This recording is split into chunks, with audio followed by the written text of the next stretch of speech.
Weekly Developer Briefing. Welcome to Developer Briefing number 100, the interview special. This time the briefing is less text, but all the more video. Like Matter and Team 17 offer now a 1 hour long interview. They include some of the history of HLL, as well as answering questions provided by the community. We get a sneak peek of the one day coming Eastern Front, as well as tons of new infos for the upcoming update date and the game in general. Sadly, the provided timestamps for their over 1 hour long video aren't really precise.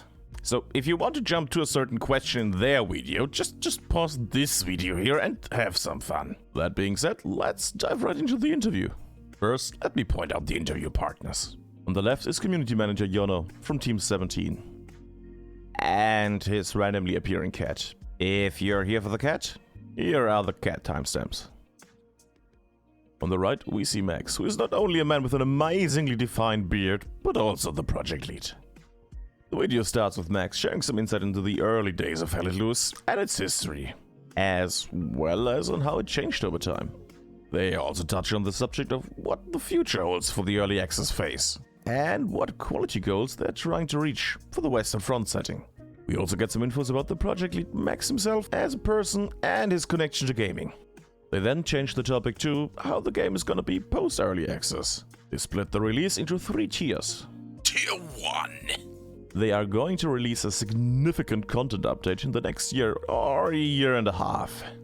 They also promise to release smaller hotfixes and patches more quickly, so players hopefully won't have to deal with bigger bugs like back in Update 7, for example, with the physics crash.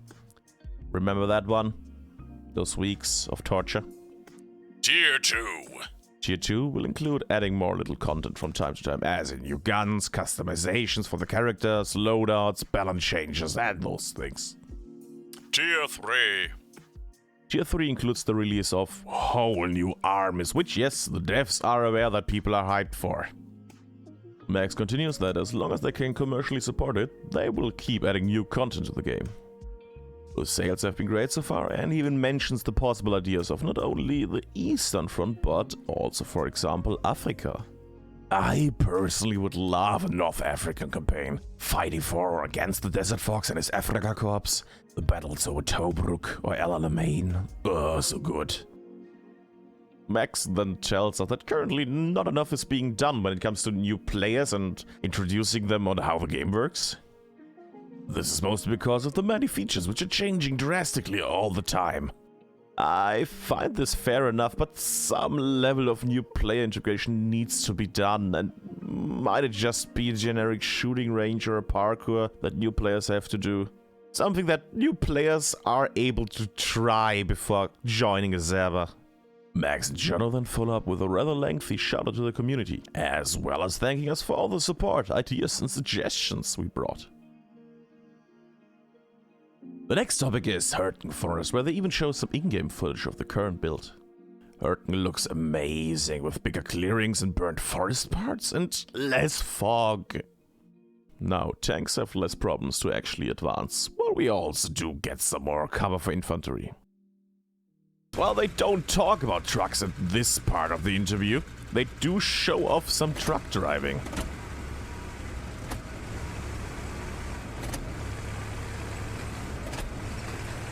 The ride seems smooth, and you can see quite a bit from the driver's point of view.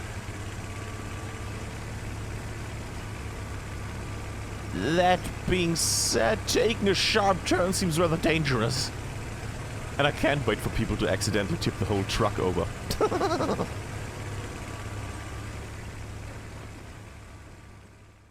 Then they start the community questions. Community questions. Well, they would, however, Jono brings a question himself. How have both kinds of player groups have helped shape the game? While they didn't expect to have a competitive scene in the early access phase, they are rather happy about it. The devs are aware of the statistics which were posted in the official Reddit. If you haven't seen those statistics, they are basically showing that nearly every time the US will win over the access team, which shows how unbalanced the sides are currently. The developers are thankful for any help with balancing and will gladly take suggestions. However, They also mentioned that they won't change anything for the competitive scene, which would lower the quality for the non-competitive/public scene. Which is an understandable statement. They also admit that they haven't done an amazing job yet when it comes to the competitive side of the game.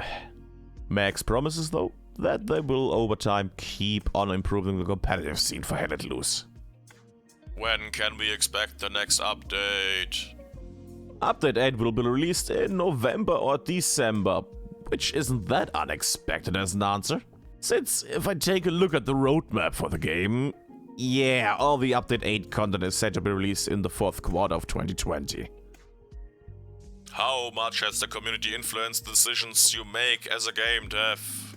Well, this was answered already before, but Max points out that while they are active on the social platforms, they want to keep Instagram as a developer platform. So you shouldn't be sad if they don't react that much on Instagram. They, however, are still active on Twitter, Discord and the other sorts of social media. When will the balance of the tanks be corrected? Well, update 9 will probably be the one with a bulk of armor updates. Max mentions on a side note that they have fixed or at least improved quite a few of the armor problems like collision issues, flipping shell damage types and so on. They are also aware of some of the bigger problems like killing tanks with one shot while others are nearly indestructible and those kind of problems. They will fix this in the near future though. With the current update, they are also going to change some of the deployment costs for tanks. Which sends us to the next question actually. When will the King Tiger be added? The King Tiger or Königstiger will be released next year in 2021.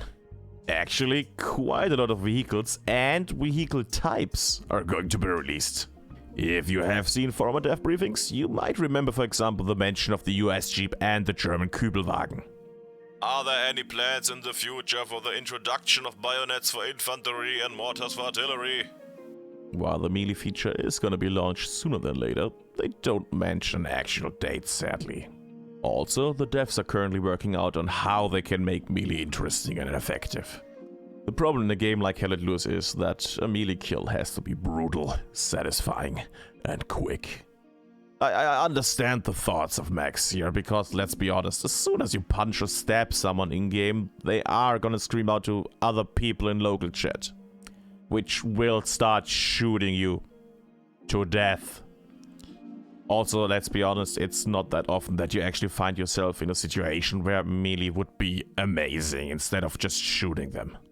That's why the devs will certainly do a melee feature, however, they're not gonna spend too much time on it in the long run.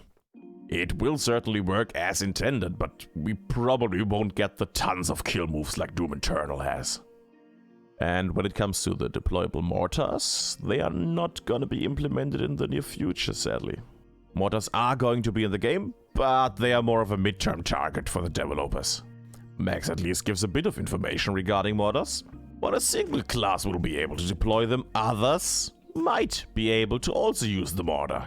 Also, when firing, mortars are probably going to use local supplies instead of the team ammo resource. I think this is actually a great idea, but mostly because we already have enough problems when it comes to the wasting of resources. Also, the devs might want to take notes here on how Wolfenstein Enemy Territory did it, since you were not only able to choose a mortar as a weapon, but also some maps offered pre-placed mortars for everybody. And that was lots of fun. As the game continues to grow in both scope and player population, how do you plan to maintain this delicate balance between accessibility and complexity? And as a second question, if I may, are there any plans for a magazine check ability? Jesus. I will move some answers from this question to the next one, since the topics are rather close. Regarding the ability to check your magazine, however, Max says that the game definitely needs a way for players to do that. They don't know yet which way it's going to be implemented. It might just be pressing the reload key 2 times to check on your magazine. We will see how this is going to be worked out. Could we find out more about the logistics system to come, if it will be necessary to transport material to the front, for example, and how it will be expanded? Max mentions that players will now be able to have 3 different types of ammo boxes, while the support class will be able to hold and carry their supply crates around.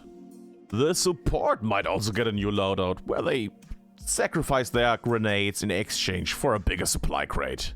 Max didn't want the scenario that a single player would be blamed for getting the truck stuck or blown up or in any other kind of way destroyed and basically ruining the whole game for the rest of the team.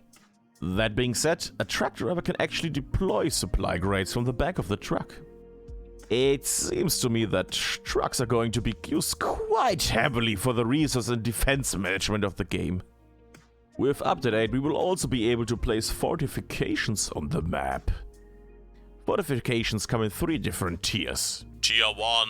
Fortifications can be penetrated by high caliber rounds. Tier 2. They can only be destroyed by heavy weapon fire. Tier 3. They are going to be a concrete bunker or a pillbox, indestructible to tank and heavy weapons fire. The 3rd tier will however only be buildable for the Germans. That being said, Max also mentions that group building efforts will speed up the process of building. While someone else, probably the engineer, will basically provide the blueprint, other classes will have a hammer available. So if 3 people work on that AT blueprint, it will be done in 1/3 of the regular time. We will also be now able to upgrade our resource nodes. Hallelujah. Oh god.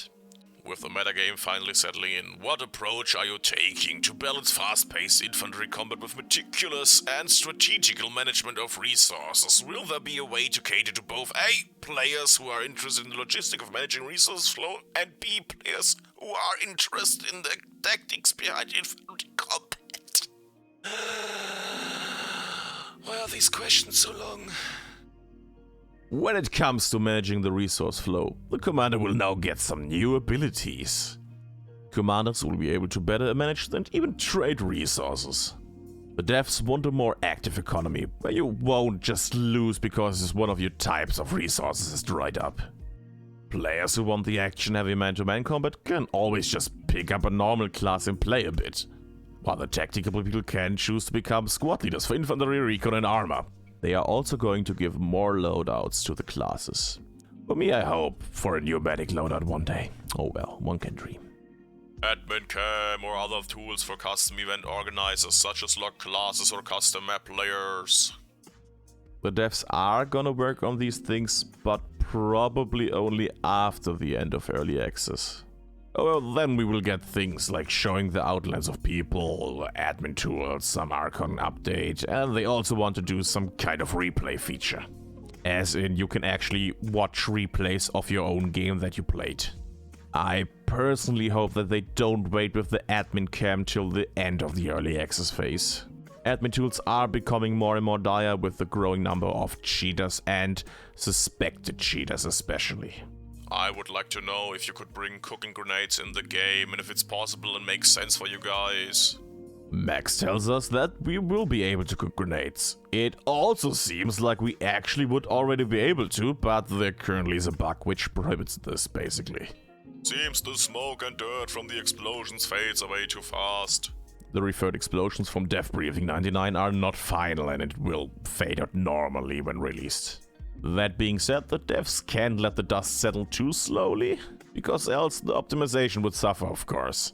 Well, people who watched our fan version of the dev briefing already knew this, since we already had the answer last week. How often do you browse suggestions from the community on Reddit and Discord, and how significantly do they contribute to your ideas moving forward? While both Yono and Max answered this again, I am starting to wonder why we have the more or less same question picked 2 times from the community list of questions, and another time coming from Yono himself. Those 3 questions could have been solved in one big answer. Instead, they forgot to answer this question, while still noting it down as answered in the briefing. Oh well, at least I might be able to help with this question that went unanswered. Since Max mentioned the idea of an African campaign, chances should be high that we get maps before 1944. Mostly because that African setting ended in 1943. Campaign operation mode, will this be a thing? Are you able to tell us more about this? The dev team hopes to have an experience that lets the player fight from the beaches of the Normandy up to the urban warfare of Berlin. Multiple campaigns are planned, and offensive and warfare mode are built so as to fit in the campaign mode.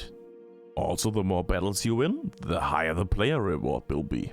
In campaign mode, commanders will not only be able to bring resources over from the last map, but also to pick certain abilities for the next map. This certainly will make map voting more interesting. Can we get some Eastern Front teasers soon, please? Max actually shows off this screenshot from the Eastern Front. If you actually take a closer look, there is a tank hidden in the background. And that seems to be a medium tank of the Soviets, the T-34. Alright, and that is the briefing for this week. All in all, it was a great briefing. I hope this was entertaining for you, and you are as amazed as I am currently. I will be seeing you next week. Until then, goodbye.